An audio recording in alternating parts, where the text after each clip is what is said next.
Hello, I'm Cami Martinez, and this is vlog 3 for Communications 45. I read chapter 11 of the Rhetorical Act, and the section was about understanding evaluation.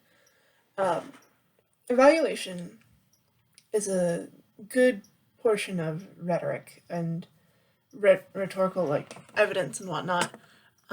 It's really important to the whole process, and it's there's but it also gets confused for other things. There's a difference between critical evaluation and personal taste.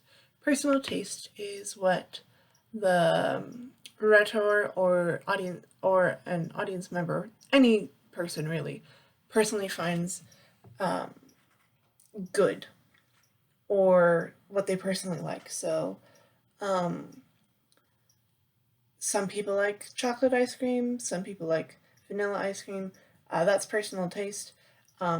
But saying that chocolate ice cream is the best ice cream ever is not a critical evaluation. It's still just personal taste, because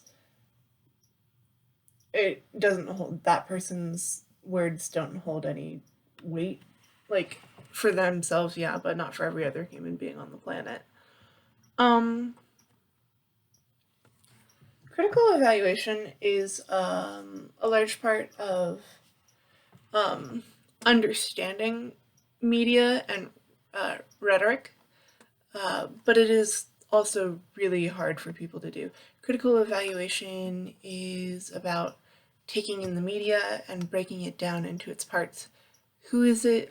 Who is that piece of media by? Why is it created? And what is its purpose? And then, as well as what are its influences and whatnot.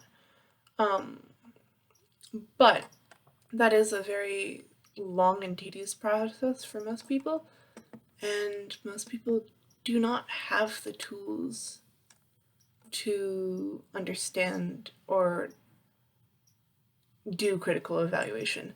People rely on experts for critical thinking because it requires a lot of time and knowledge, a lot of things people just can't afford. People can't afford it because they're too busy working, trying to survive, or they can't get to the education or the resources like books or classes in order to understand how critical thinking works.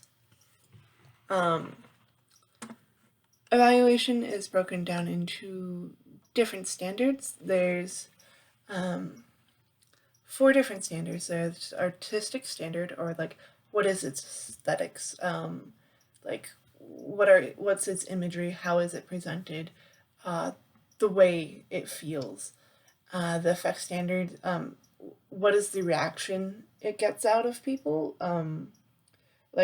what is its purpose, how are you supposed to react to it. The truth standard, if that piece of media is adequate and accurate, specifically more towards evidence-based things. So is the evidence adequate? Does it fulfill its purpose? And is it accurate information? And then ethical standards. So does it suit the agreed upon rules? Is this information found or given through ethical means that everyone agrees are fair, in a colloquial sense.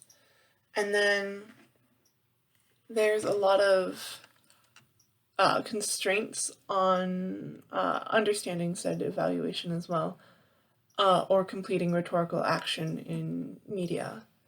And it all depends on the context or an occasion which that media is portrayed or taken in, such as